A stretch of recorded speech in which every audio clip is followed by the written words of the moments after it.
Shri Sachchidananda Sadhguru Sainath Maharaj key జై. దైవంతో సహజీవనం శ్రీరామకృష్ణుల సన్యాస శిష్యుల జీవిత చిత్రణలు. స్వామి శివానంద. వివాహం ఒక బంధమని, వివాహితులకు ఆధ్యాత్మిక జీవితంలో పురోభివృద్ధి సాధింప చాలా తక్కువ అవకాశం ఉంటుందని కొంతమంది అనుకుంటారు.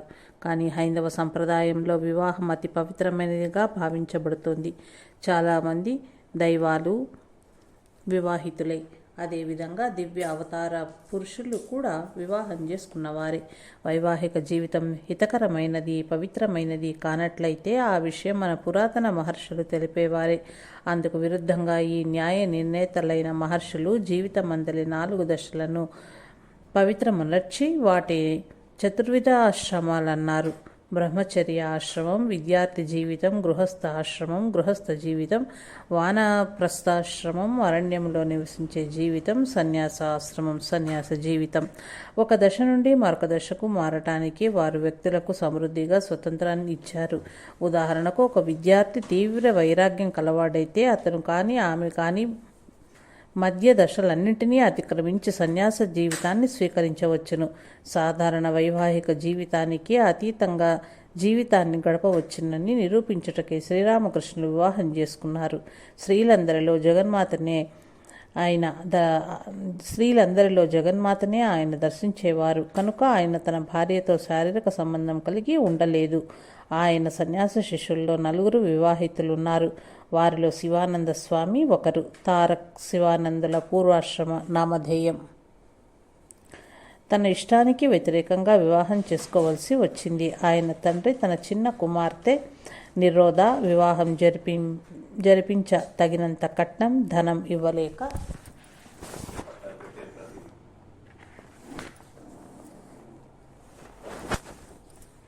పోవటంతో కుండమార్పిడి వివాహం ఏర్పాటు చేశారు.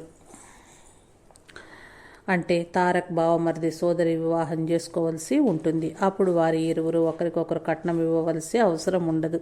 తారక్ భార్య నిత్యకాళి చాలా ఉన్నత ఆధ్యాత్మిక స్థితిలో ఉన్న సాధకురాలు. దురదృష్టవశాత్తు ఆమె వివాహమైన సంవత్సరానికే మరణించింది.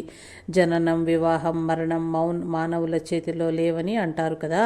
వివాహం చేసుకున్న శివానంద స్వామి నిరంతర బ్రహ్మచర్యాన్ని పాటించి రామకృష్ణ సంప్రదాయంలో మహాపురుషగా ప్రసిద్ధి చెందారు. శ్రీ గురుదేవులు తారక్ శరీరంలో ఒక భాగాన్ని స్పర్శించి సచ్చిదానంద సాగరంలో లోతుగా ఓలలాడు అన్నారని చెబుతారు. ఈ చర్య వారిలోని ఇంద్రియ సుఖ వాంఛలను పూర్తిగా అంతరింప చేస్తుంది. ఆ తర్వాత జీవితంలో శివానంద స్వామి ఈ విధంగా జ్ఞాపకం చేసుకున్నారు. శ్రీ గురుదేవులను దర్శించే ఆ రోజులలో నేను వివాహితుడను కనుక తరచూ ఇంటికి వెళ్ళవలసి వచ్చేది. అది నాకు నచ్చేది కాదు. ఏదో విధంగా నేను ఇంటి దగ్గర భగవన్నామస్మరణ చేస్తూ రాత్రిళ్ళు గడిపేవాడిని. నా కథ విని గురుదేవులు నన్నొక వైదిక క్రియ చెయ్యమని చెప్పి అభయస్వరంతో ఈ విధంగా అన్నారు. భయపడకు, నిన్ను రక్షించటానికి నేనున్నాను. నన్ను తలుచుకొని ఈ వైదిక క్రియ ఆచరించు. నాకే విధమైన చెడు జరగదు. నువ్వు నీ భార్యతో కలిసి ఒకే గదిలో నిద్రించినా నువ్వు అపాయం నుంచి విముక్తంగా ఉంటావు. అంతేకాక అది నీలోని వైరాగ్య భావాన్ని మరింత తీవ్రతరం చేస్తుందని నేను చెబుతున్నాను. దీనిని విశ్వసించు. అటువంటి వైదిక క్రియనే బ్రహ్మానంద స్వామి చేత కూడా గురుదేవులు చేయించారు. ఆ వైదిక క్రియను చెప్పిన విధంగా నేను చేశాను. నాకే విధమైన కష్టము కలగలేదు. మాటల సందర్భంలో స్వామీజీకి ఈ సంఘటన గురించి చెప్పాను. స్వామీజీ (= వివేకానంద స్వామి). ఆయన చాలా ఆశ్చర్యపడి ఈ విధంగా వ్యాఖ్యానించారు. ఏం చెబుతున్నావు? అది ఒక మహాపురుషుని లక్షణం. నువ్వు తప్పకుండా మహాపురుషునివే. అప్పటి నుంచి ఆయన నన్ను అదే పేరుతో పిలవటం ప్రారంభించారు. మిగిలిన వారు అదే విధంగా పిలిచేవారు. తారకనాథ్ ఘోషాల్ 1854 నవంబర్ 16వ తేదీన కలకత్తాకు తూర్పుగా దగ్గరగా ఉన్న చిన్న నగరం బారాసాత్ నందు జన్మించారు. ఆయన తండ్రి రాంఖన్నాయ్ ఘోషాల్ చాలా భక్తిగల బ్రాహ్మణుడు. ఆయన జగన్మాతను పూజించేవారు. తన ఇంట్లో ఆయన తాంత్రిక సాధనలు చేయటానికి పంచముండి భూమి లోపల పంచరకముల పుర్రెలు ఉంచి దానిపై తాంత్రికులు సాధన చేసే ప్రదేశం నేర్పరిచారు. ఆయన భార్య వామసుందరి ప్రేమమయురాలు, ఆధ్యాత్మిక పరురాలైన స్త్రీ. విజయవంతమైన న్యాయవాదిగా పేరొందిన రాంకన్నయ్ పేదవారి ఎడల, సాధువు పురుషుల ఎడల చాలా ఔదార్యంగా ఉండేవాడు. స్థానిక పాఠశాల అయిన కార్యదర్శిగా ఉండేవారు. తన ఇంట్లో 30 మంది పేద విద్యార్థులను భోజనము, వసతి కూడా ఏర్పాటు చేశారు. వారి ప్రథమ సంతానం నుంచి అనేక బాలిక ఆ పవిత్ర దంపతులు తారకేశ్వర్ శివుణ్ణి తమకు ఒక పుత్రుని ప్రసాదించమని ప్రార్థించి 1 సంవత్సరం పాటుగా కఠిన సాధనలు చేశారు. ఒకరోజు రాత్రి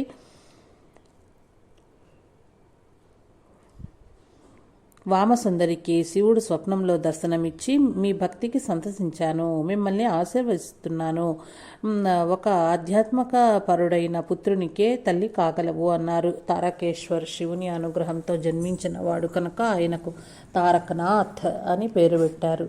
ఒక జ్యోతిష్కుడు ఆయన జాతకం రాశారు. అందులో ఆ బిడ్డ సన్యాసి కానీ రాజుగాని అవుతాడని సూచించబడి ఉంది. తన సన్యాసి అయిన తర్వాత ఆయన ఆ జాతకాన్ని గంగానదిలో పారవేసి ఆ విధంగా తన గత జీవిత స్మృతులను త్యజించారు. తారకకు మరొక 2 చెల్లెళ్ళు క్షీరోద్, నిరోద్ ఉండేవారు. నిరోద్ జన్మించిన 3 మాసాలకే వామసుందరి మరణించింది. తారకకు అప్పుడు 9 సంవత్సరాలు. ఆ పసి హృదయం ప్రేమమూర్తి అయిన తల్లి కోసం విలపించింది. అతని తండ్రి పునర్వివాహం చేసుకున్నాడు. అదే సమయంలో అతని జ్యేష్ఠ సోదరి చండీ మరణించింది. ఆమెకు 2 పిల్లలు. దీనికి తోడు 2వ సోదరి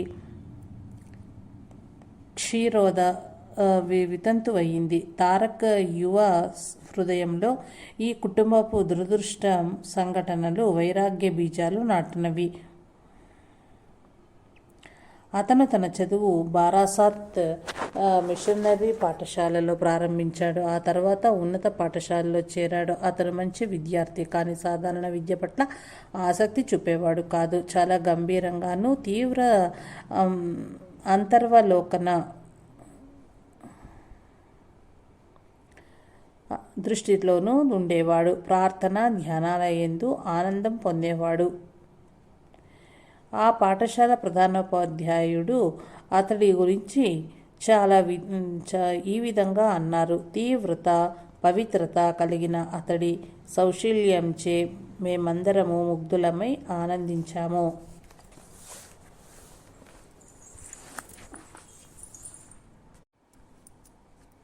10వ తరగతిలో ఉండగా తండ్రి ఆదాయం బాగా తగ్గిపోయిందని అతడికి తెలిసింది. ఆర్థికంగా తన కుటుంబాన్ని ఆదుకోవటానికి పాఠశాల వదిలి ఉద్యోగం కొరకు అన్వేషించాడు. ఉత్తర భారతదేశంలోని గజియాబాద్లో మొదట, ఆ తర్వాత మొఘల్ సరాయిలోనూ అతడు రైల్వేలో పనిచేశాడు. ఆ సమయంలో తనకు కలిగిన భావాల్ని ఈ విధంగా వ్యక్తపరిచాడు: నా బాల్యం నుంచి నేను కుటుంబ జీవితాన్ని లక్ష్య పెట్టలేదు. ఆధ్యాత్మిక జీవనం వైపుకే మనసు మొగ్గు చూపేది.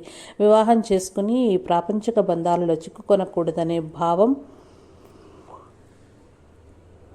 నా మనస్సులో తీవ్రంగా ఉండేది. వివిధ పవిత్ర ప్రదేశాలను సందర్శించాలనే ఆకాంక్ష స్వభావ సిద్ధంగా ఉండేది. రైల్వేలో పనిచేస్తూ భగవంతుణ్ణి ప్రార్థించేవాడిని. ముఘల్ రాయిలో పనిచేస్తున్నప్పుడు తారక్ సుదీర్ఘ సమయం ధ్యాన సాధనలో గడిపేవాడు. ఆ తర్వాత ఈ విధంగా చెప్పాడు: సమాధి భావన నా మనస్సును కలవరపరిచేది. ఈ ప్రపంచాన్ని మరిచి సమాధి ఆనందంలో మునిగి ఉండటం ఎలా అనే తీవ్ర వాంఛయ ఎల్లప్పుడూ నాకుండేది. శివ, బుద్ధ, దేవుల ధ్యాన భంగిమ నాకు చాలా ఇష్టము.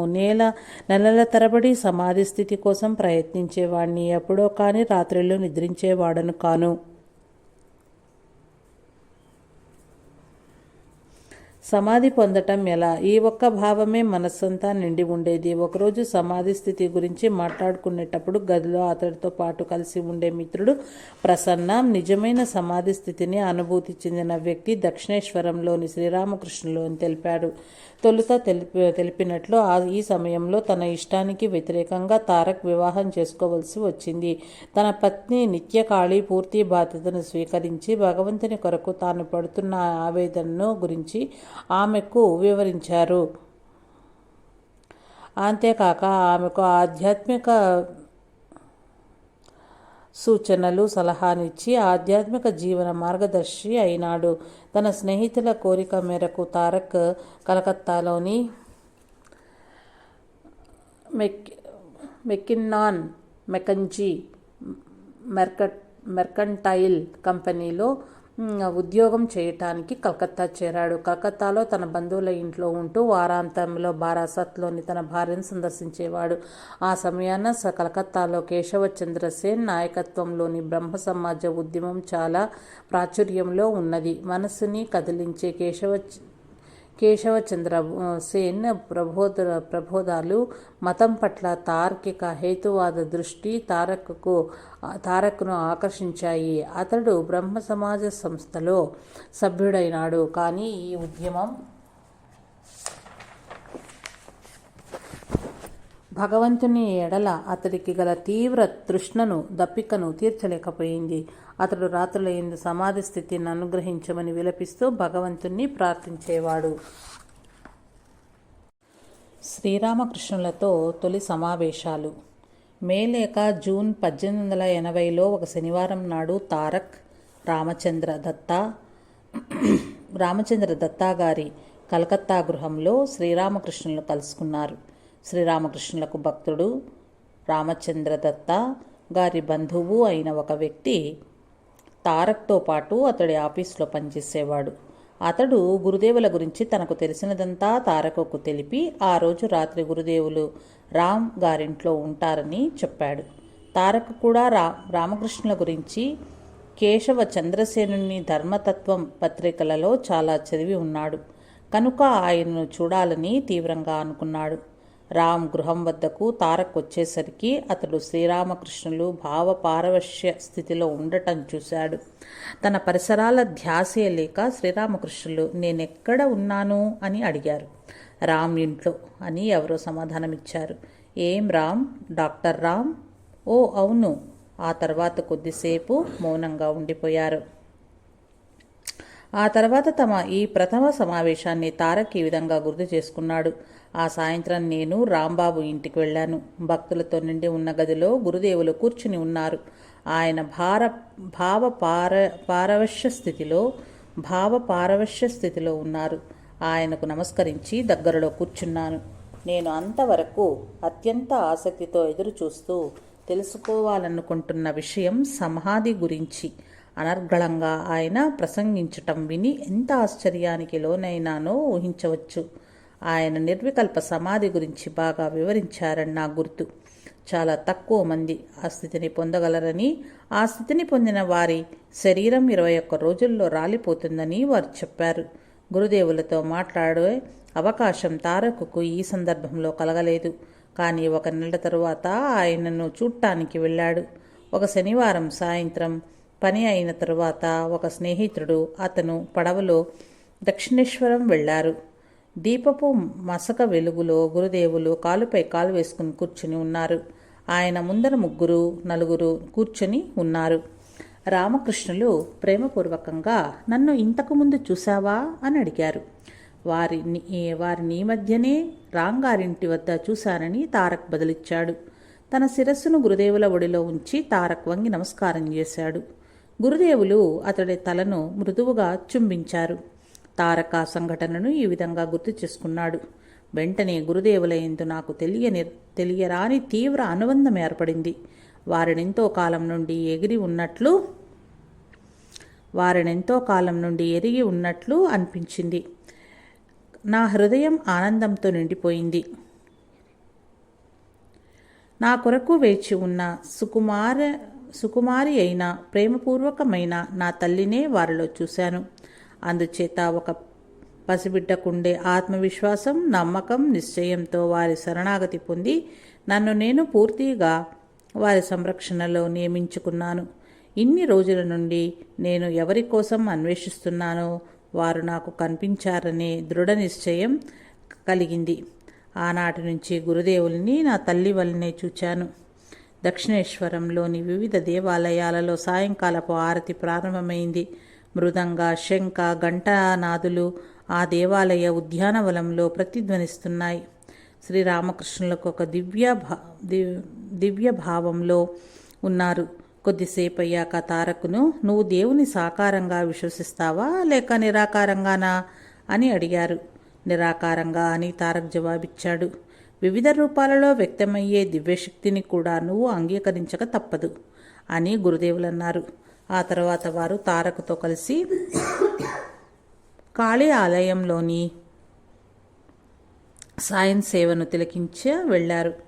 కాళీమాత విగ్రహం ఎదుట సాష్టాంగ ప్రణామం చేశారు. తను బ్రహ్మ సమాజ మత సభ్యుడైనందున బ్రహ్మ సమాజం విగ్రహారాధనను అంగీకరించదు. గురుదేవులను అనుసరించి ప్రణామం చేయటానికి తారక్ మొదట సందేహించాడు. కానీ హఠాత్తుగా అతడి మనస్సులో ఈ భావం మెదిలింది. నాకు అటువంటి దురభిప్రాయం ఎందుకు ఉండాలి?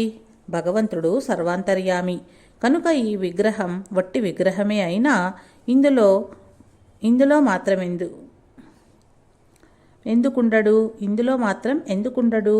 వెంటనే తారక్ మాత విగ్రహం ఎదుట సాష్టాంగ ప్రణామం చేశాడు. ఆలయం నుంచి తిరిగి వచ్చాక గురుదేవులు తారక్ను ఆ రాత్రికి తనతో గడపమని అడిగారు. కానీ అంతకుముందే దక్షిణేశ్వరంలోని తన స్నేహితుని ఇంట ఉంటాడనని వాగ్దానం చేసినందున గురుదేవులు మాటను తారక్ కాదన్నాడు. గురుదేవులు సంతసించి, ఇచ్చిన మాటను నిలబెట్టుకోవాలి. ఈ కలియుగంలో సత్యాన్ని ఆంటిపెట్టుకుని ఉండటమే నిజమైన తపస్సు అని వ్యాఖ్యానించి కొద్దిసేపు ఆగి, సరే రేపురా అన్నారు. ఆ మరుసటి రోజు మధ్యాహ్నం రాగానే తారక్ను గురుదేవులు హృదయపూర్వకంగా ఆహ్వానించారు. ఆధ్యాత్మిక జీవితం గురించి సంభాషించారు. దేవాలయం నుంచి వచ్చిన ప్రసాదాన్ని రాత్రి భోజనంగా ఇచ్చి తన గది ప్రక్కనే గల దక్షిణ వరండాలో తారక్ పడుకోవటానికి ఏర్పాటు చేశారు. ఆ రాత్రి ఇతర సందర్శకులు ఎవరూ లేరు. తారక్ ఆ రాత్రి జరిగిన సంఘటనను ఈ విధంగా గుర్తు చేసుకున్నాడు. ఆనందంతో ఆ రాత్రిని నిద్రించలేదు. అర్ధరాత్రి సమయాన గురుదేవులు భావపారవశ్య స్థితిలో నగ్నంగా అటూ ఇటూ ఉపచారాలు చేయటం చూశాను. ఆయన ఏదో గొణుగుతున్నారు. కొద్దిసేపటి తరువాత వరండాలోకి వచ్చి నన్ను, ఓహ్, నువ్వు నిద్రిస్తున్నావా అని అడిగారు. లేదు అని జవాబిచ్చాను. కొద్దిగా రామనామం స్మరించగలవా? కొద్దిసేపు రామనామ సంకీర్తన చేసిన పిదప ఆయన ప్రశాంతత పొందారు. ఆ విధంగా ఆ రాత్రి ఆనందోన్మాత్తతో గడిపాను. ఉదయం వారికి ప్రణామం చేసి సెలవు పుచ్చుకునేటప్పుడు మరలా రా ఒంటరిగా అన్నారు. నా 2వ లేక 3వ సందర్శనంలో వారి సేవ చేస్తుండగా భావపారవశ్య స్థితిలో హఠాత్తుగా నా హృదయాన్ని స్పర్శించారు. ఆ స్పర్శ నాలో బాహ్యస్మృతిని ఉన్నానో నాకే తెలీదు. ఆ స్పర్శ నాలో బాహ్యస్మృతిని కోల్పోయేటట్లు చేసి తీవ్ర ధ్యాన స్థితికి కొనిపోయింది. నేను ఎంతసేపు ఆ స్థితిలో ఉన్నానో నాకే తెలియదు. దాని ఫలితంగా నాకు అంత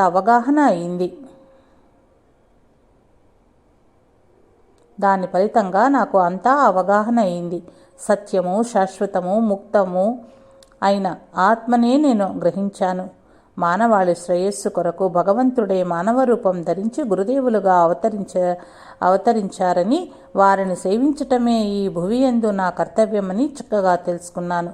మరొక రోజు పంచవటిలోని వటవృక్షం కింద అటువంటి అనుభూతే నాకు ప్రసాదించారు. శ్రీరామకృష్ణుడు తారక్ను తన ఆంతరంగికులలో ఒకరిగా గుర్తించారు. ఆ తర్వాత తారక్ తన స్మృతుల ఈ విధంగా తెలియజేశారు. ఒకరోజు శ్రీరామకృష్ణులు ఈ విధంగా అన్నారు, మంచిది, ఇక్కడకు ఎంతోమంది భక్తులు వస్తూ ఉంటారు. వారినెవరిని ఎప్పుడూ వారి ఇంట గురించి కానీ కుటుంబం గురించి కానీ అడగను. ఆ విషయాలను గురించి తెలుసుకోవాలనే కుతూహలమే నాకు లేదు. కానీ నువ్వు మొదట వచ్చినప్పుడు నువ్వు ఈ ప్రదేశానికి చెందినవాడివని అనిపించి నీ ఇంట గురించి, తల్లిదండ్రుల గురించి, ఇతర వివరాలను తెలుసుకోవాలనుకున్నాను. ఈ విధంగా ఎందుకు అనిపించిందో చెప్పగలవా? నువ్వు ఎక్కడి నుంచి వచ్చావు? నీ తండ్రి పేరేమిటి? సమాధానంగా నేను బారాసాత్ నుంచి వచ్చానని, నా తండ్రి పేరు రాంఖన్నయ్ ఘోషాల్ అని తెలిపాను. దీన్ని విని గురుదేవులు అన్నారు, నిజంగా రాంఖన్నయ్ ఘోషాల్ కొడుకువా? అమ్మ నీ ఇంటి గురించిన వివరాలు తెలుసుకోమనే కోరిక ఎందుకు కలుగజేసిందో నాకిప్పుడు అర్థమైంది. అమ్మ నీ ఇంటి గురించిన వివరాలు తెలుసుకోమనే కోరిక ఎందుకు కలుగజేసిందో నాకు ఇప్పుడు అర్థమైంది. నీ తండ్రి నాకు బాగా తెలుసు. వారు రాణి రాసమణి గారి ఆస్థాన న్యాయవాది. రాణి, ఆమె కుటుంబ సభ్యులు నీ తండ్రి గురించి చాలా గొప్పగా తెలుసు అనుకునేవారు. ఆయన ఎప్పుడూ దక్షిణేశ్వర ఉద్యానవనాన్ని సందర్శించినా ఆయనను సౌకర్యంగా ఉంచటానికి జాగ్రత్తగా వసతి, భోజనం, సేవకుల వంటి అన్ని సౌకర్యాలు ఏర్పరిచేవారు. నిశ్చయంగా ఆయన ఉన్నత స్థితికి చెందిన సాధకుడు. ఇంతకుముందు 1850లో ఆయన ఇక్కడికి ఎప్పుడు వచ్చినా గంగా స్నానం చేసి ఎర్ర పట్టుబట్ట కట్టుకొని కాళీమాత ఆలయంలో ప్రవేశించేవాడు. అతను సరిగ్గా శివుని సేవకుడైన భైరవుని వలె ఉండేవాడు. అతను ఎత్తుగా, లావుగా, ఎర్రగా ఉండేవాడు. అతని ఛాతీ ఎప్పుడూ ఎర్రగా ఉండేది. తల్లి ఆలయంలో చాలాసేపు ధ్యానం చేసేవాడు. తనతో పాటు ఒక సంగీత విద్వాంసుని తీసుకుని వచ్చేవాడు. ఆ సంగీత విద్వాంసుడు ఆయన పక్కనే కూర్చుని మానవ శరీరం నందు గల వివిధ యోగ చక్రాలను, కాళీమాతను వర్ణిస్తూ పాటలు పాడేవాడు. నీ తండ్రి ఆనంద బాష్పాలు కంటి నుంచి స్రవిస్తుండగా ధ్యానమగ్నుడయ్యేవాడు. ధ్యానం తరువాత ఆయన ఆలయం నుండి బయటకు రాగానే ఆయన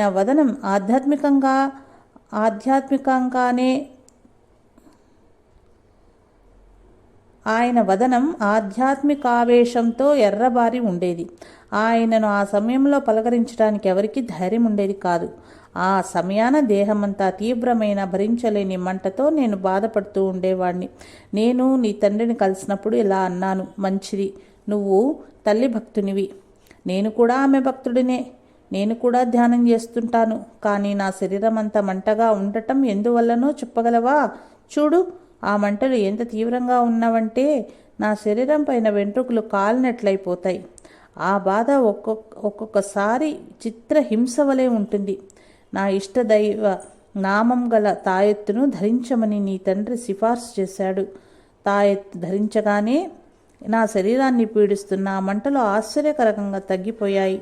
నీ తండ్రిని ఒకసారి ఇక్కడకు రమ్మని చెబుతావా? ఆ రోజుల్లో నేను కలకత్తాలోనే ఉంటూ ఇంటికి అప్పుడప్పుడు వెళ్ళేవాడిని. శ్రీరామకృష్ణ గురించి చెప్పగా నా తండ్రి చాలా సంతోషించారు. ఒకరోజు వారు శ్రీరామకృష్ణ చూడటానికి వచ్చారు. మరొక సందర్భంలో శ్రీరామకృష్ణుని ఈ విధంగా అన్నారు, నీ తండ్రి ఆధ్యాత్మిక సాధనలు ప్రాపంచిక విషయ వాంఛలతో కూడుకొని ఉన్నవి. అతని ఆధ్యాత్మిక సాధన ఫలితంగా చాలా ధనం సంపాదించాడు. దాన్ని సముచితంగా ధర్మపరంగా వినియోగించాడు. ఒక సందర్భంలో తారక్ తనకు సమాధి అనుభవాన్ని ఇమ్మని గురుదేవులను ప్రార్థించాడు. గురుదేవులు అతనితో, నీకు తప్పక అది లభిస్తుంది, అసహనానికి గురి కావద్దు, సరి అయిన సమయంలో జగజ్జనని నిన్ను ఆశీర్వదిస్తుంది అన్నారు. మరొక రోజు గురుదేవులు తారక్ను పంచవటి వద్దకు తీసుకెళ్లి అక్కడ నాలుకపై ఒక మంత్రం రాశారు. దానితో తారక్ బాహ్యస్మృతిని కోల్పోయి తీవ్ర ధ్యానమగ్నుడైనాడు. ఆ తర్వాత తారక్ ఛాతిని తన వేళ్లతో రుద్ది గురుదేవులు అతన్ని బాహ్యస్మృతికి కొందెచ్చారు.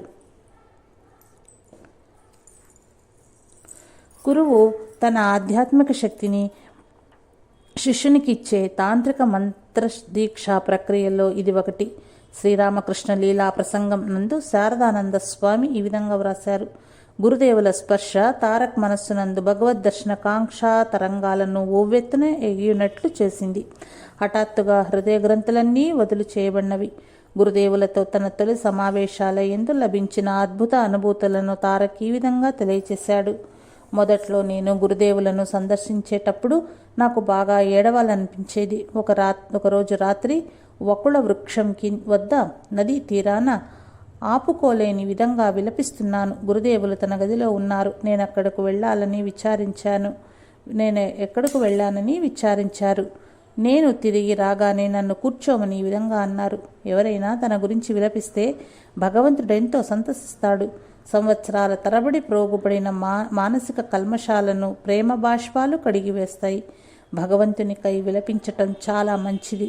మరొక రోజు పంచవటిలో ధ్యానిస్తుండగా నా ఏకాగ్రత తీవ్రమైంది. పక్కనున్న తోపు నుంచి గురుదేవులు నా వద్దకు వచ్చి నన్ను చూడగానే నాకు కనుల వెంట నీళ్లు కారాయి. గురుదేవులు నిశ్చలంగా నిలబడిపోయారు. నా ఛాతిలో ఏదో జరజరా పాకుతున్నట్టు అనిపించి నాకు ఒక విధమైన వణుకు కలిగింది. నా విలాపం ఏడుపు ప్రాధాన్యతతో కూడినదని గురుదేవులు అన్నారు. అదొక విధమైన భావపారవశ్య స్థితి. వారి గది వరకు వారిని అనుసరించాను. అక్కడ ఆయన నాకు తినటానికి పదార్థాలు ఇచ్చారు. కుండలిని శక్తి జాగరణ వారికి చాలా సులభమైన విషయం ప్రక్రియ. వారు దానిని స్పర్శ అవసరం కూడా లేకుండా ఒక్క వీక్షణంతోనే చేయగలిగేవారు. శ్రీరామకృష్ణులతో జీవనం. శ్రీరామకృష్ణులు తన శిష్యులకు గ్రంథాల ద్వారా కానీ ఉపన్యాసాల ద్వారా కానీ బోధించలేదు. తన జీవితం ద్వారానే బోధించారు. తన జీవితమందలి ప్రతి ఒక్క క్షణం, ప్రతి ఒక్క కదలికలోనూ ధర్మానుష్ఠానాన్ని ప్రదర్శించారు. దక్షిణేశ్వరంలోనూ కాశీపురంలోనూ గురుదేవులతో పాటు ఉండి వారిని సేవించగలగటం తారక్ యొక్క మహద్భాగ్యం. గురుదేవులతో తన అనుభవాలను, వారి జీవన విధానంలో తాను గమనించిన విషయాలను ఇతర శిష్యుల వలె తారక్ కూడా తెలియజేసేవాడు. అవతార పురుషుని జీవితాన్ని గురించిన ఈ స్మృతులు అత్యంత ప్రాధాన్యమైన ప్రమాణాలు. వాటిని వేరే విధంగా తెలియజేయడం కంటే ఉన్నవి ఉన్నట్లుగా చెప్పటమే మంచిది. ఆయన హస్తాలు అతి సుకుమారం. ఆయన చేతులే కాదు, శరీరమంతా అంతే. ఉదాహరణకు ఒక రకమైన పూరీని గట్టిగా త్రుంచితే ఆయన వేలు కోసుకుపోయింది. రాత్రులందరూ గురుదేవులు బహుశా 1-2 చిన్న పూరీలు కొద్దిపాటి రవ్వ పాయసంతో తీసుకునేవారు. పూర్తి పాలు తాగితే వారికి జీర్ణమయ్యేది కాదు. కనుక శ్రీ శారదాదేవి కొద్దిగా నీళ్లు పిండి కలిపి మెత్తటి సంగటిగా తయారు చేసి ఇచ్చేవారు. గురుదేవులు ఆ సంగటినే కొద్దిగా తినేవారు. అలమరలో అప్పుడే వచ్చిన జున్నుతో చేయబడిన తీపి పదార్థాలు ఉండేవి. తనకు ఆకలిగా ఉన్నప్పుడు వాటిలో అరముక్కనో, 1 ముక్కనో లేక 2 ముక్కలో తిని మిగిలినవి అక్కడున్న వారికిచ్చి వేసేవారు. వారి ప్రవర్తన పసిబిడ్డ ప్రవర్తన వలె ఉండేది. తానే పసిబిడ్డడా అన్నట్లు ఉండేవారు. ఒకసారి గురుదేవులు ఈ విధంగా అన్నారు. భవిష్యత్ కాలంలో చాలామంది తెల్ల రంగుల భక్తులు ఇక్కడకు వస్తారు. దయామయుడైన భగవంతుడు దేశకాల వ్యక్తులకు పరిమితం కాడు. మనమంతా ధన్యులం. శ్రీ గురుదేవులకు తమలపాకులు చుట్టి ఇచ్చి హుక్కా తయారు చేసి ఇచ్చే సేవా భాగ్యం లభించింది. ఎంత అదృష్టవంతులం! శ్రీ గురుదేవులను సేవించి వారి నుండి అనంతమైన ప్రేమాభిమానాలు పొందాం. మా ఎడల వారికి గల దయా ప్రేమ అపారం. ఆ రోజుల్లో వారి గదిలో నేలపై నిద్రించేవాళ్ళం. పడుకునే ముందు ఏ విధంగా కింద పడుకోవాలో గురుదేవులు చెప్పేవారు. వెళ్ళకిలా పడుకుని నిద్రించే ముందు జగన్మాతను హృదయంలో తలుచుకుంటే ఆధ్యాత్మిక స్వప్నాలు కలుగుతాయని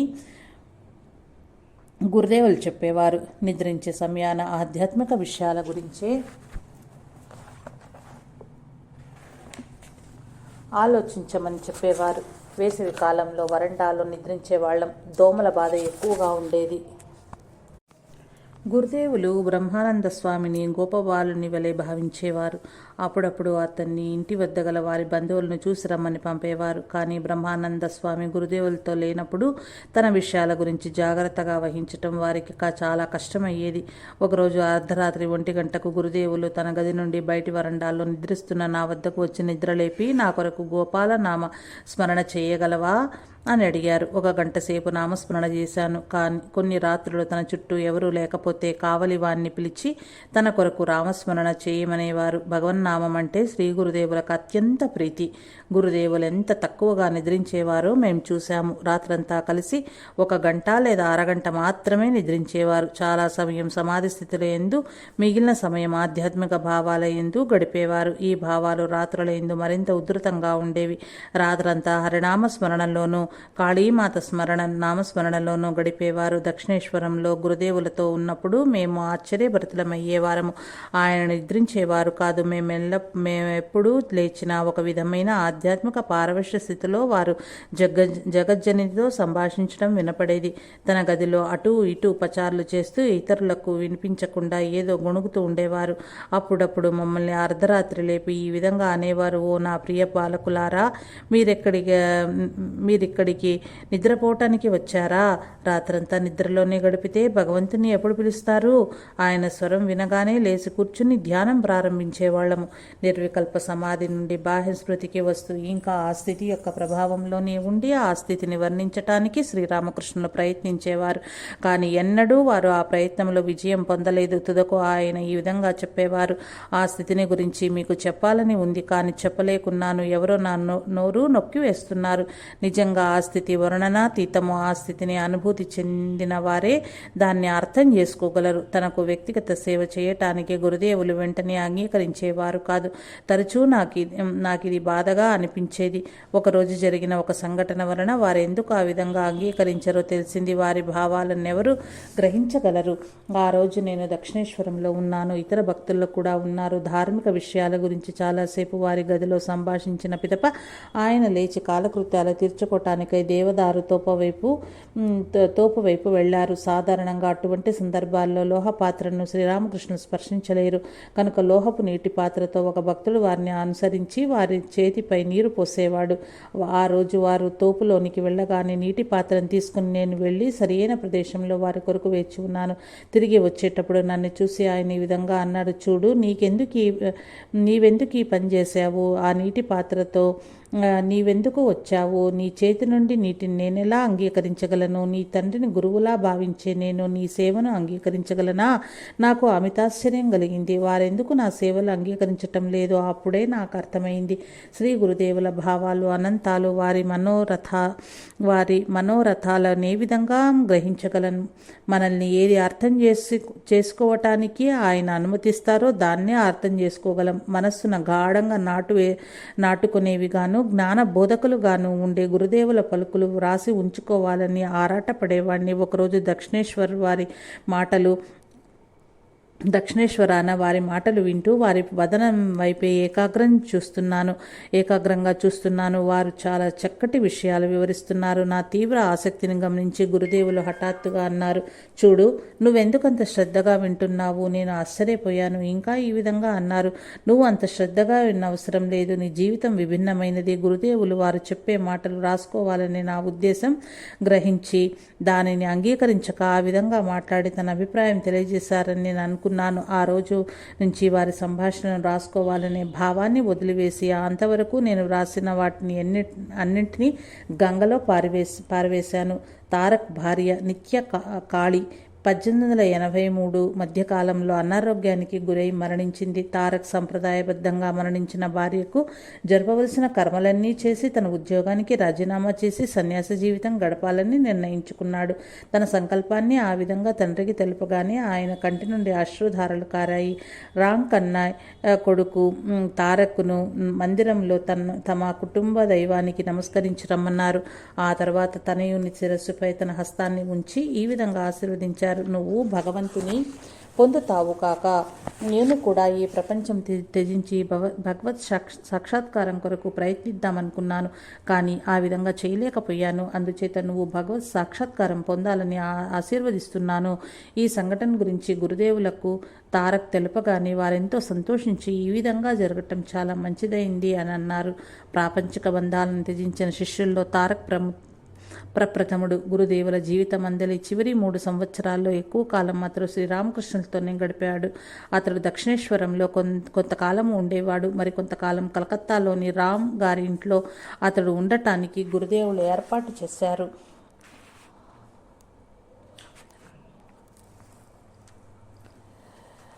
తన ఆహారం తానే తయారు చేసుకుంటూ ఏకాంత ప్రదేశాలుగా ఉండే తోటల మధ్య కలకత్తాలోని బీడన్ స్క్వేర్ మరియు హెడువా తోటలులోను శ్మశాన వాటిక, దక్షిణ కలకత్తాలోని కియోరతాల శ్మశాన వాటికలోను ధ్యానం చేసేవాడు. తూర్పు కలకత్తాలో గల కంకూర్గిచ్ యోగా ధ్యానం, రాంగిరి విశ్రాంతి గృహంలో కూడా కొంతకాలం ఉన్నాడు. తారక్ ఈ విధంగా తన స్మృతులను తెలియచేశాడు. ఈ అన్ని చోట్ల నాకుగా నేను ఎంతో ఆనందంగా ఉన్నాను. మధ్యాహ్న భోజనం కొరకు పరిసర ప్రాంతాల నుంచి కొద్దిగా బియ్యము, 1-2 కూరలు సేకరించుకునేవాడిని. రాత్రి భోజనం కొరకు ధునిపై కొద్ది రొట్టెలు కాల్చుకొని అనుపానంగా 1 వంకాయను కానీ 2 అరటికాయలను కానీ వేయించుకొని తినేవాడిని.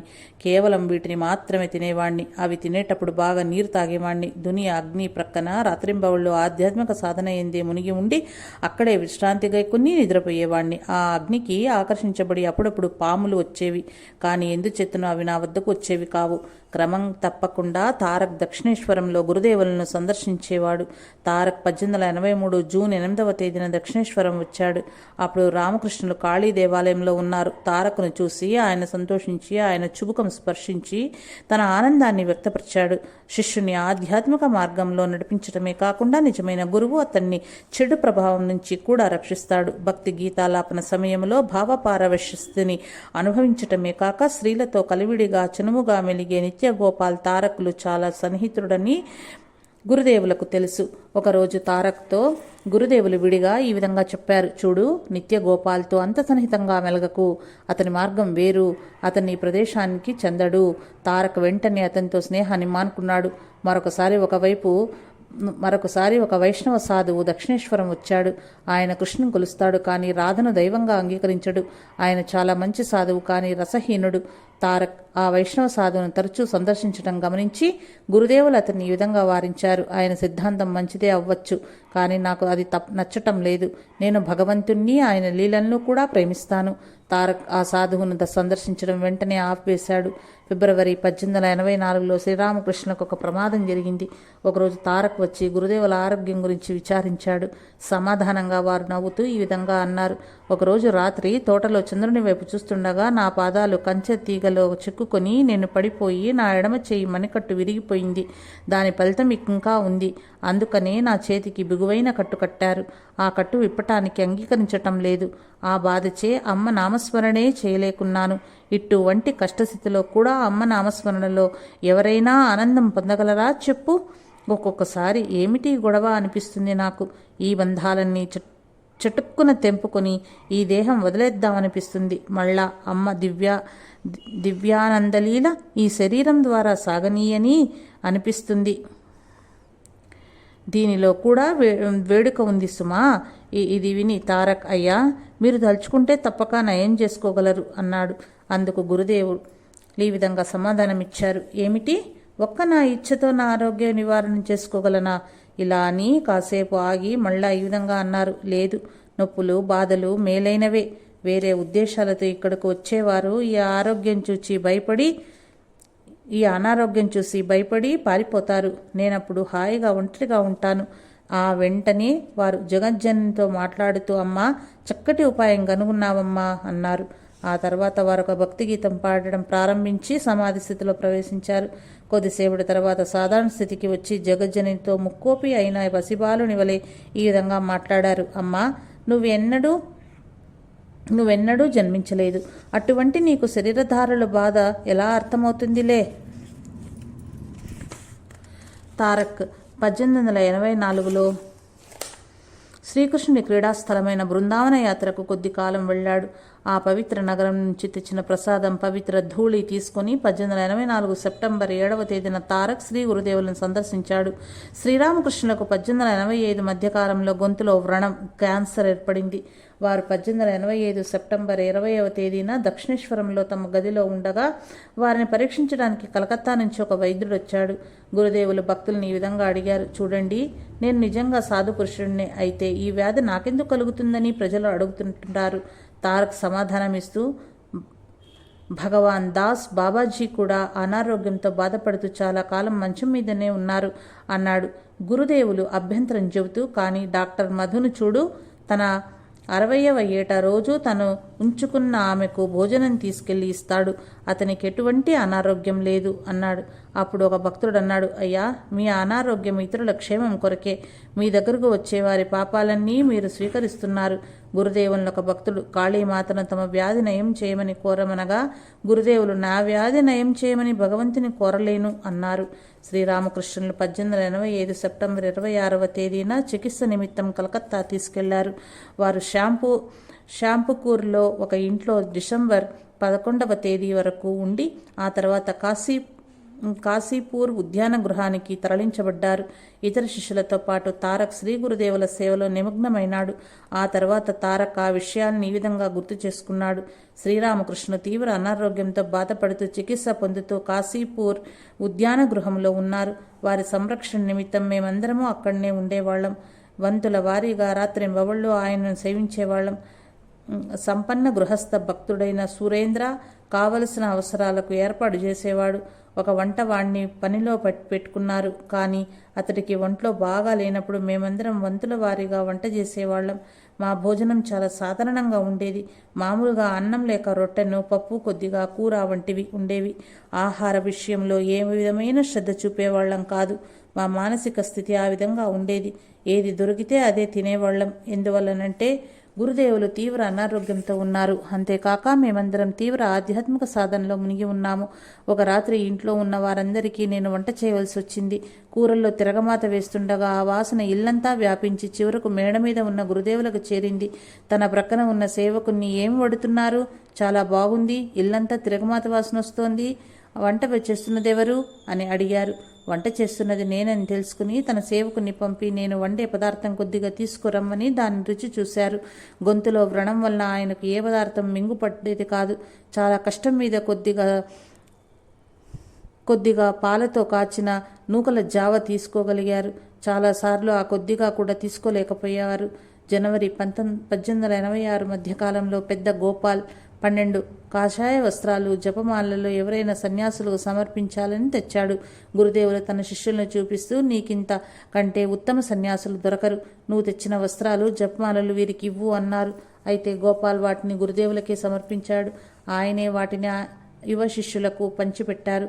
తారక్ స్వయంగా శ్రీరామకృష్ణ చేతి నుంచి సన్యాసులు ధరించే కాషాయ వస్త్రాన్ని గైకొన్నాడు. గురుదేవులను సేవించటమే కాక శిష్యులు వారి మార్గదర్శకత్వంలో వివిధ ఆధ్యాత్మిక సాధనలు చేయసాగారు. ఒక్కొక్కసారి తారక్ రాత్రంతా దక్షిణేశ్వరంలో పంచవటి వద్ద ధ్యానించి ఉదయం కాశీపూర్ చేరుకునేవాడు. నరేంద్ర, తారక్ మరికొంతమంది శిష్యులు 1886 ప్రథమార్ధంలో బుద్ధదేవుని జీవనం, ఉపదేశాలు అధ్యయనం చేయసాగారు. బుద్ధుని త్యాగం, సహనం, ప్రేమ, దయ వారినెంతగానో ఆకర్షించాయి. ఏప్రిల్ మొదటి వారంలో ఒక రాత్రి నరేంద్రుడు, తారక్, కాళీ ఎవరికీ చెప్పకుండా బుద్ధుడు నిర్వాణం పొందిన బోధగయకు బయలుదేరి వెళ్లారు. బోధగయకు చేరాక బుద్ధుడు జ్ఞానోదయం పొందిన వృక్షం కింద కూర్చుని కొద్ది రోజులు ధ్యానం చేశారు. 3వ రోజు రాత్రి బుద్ధుని దర్శించాలని నరేంద్రునికి తీవ్రమైన కోరిక కలిగింది.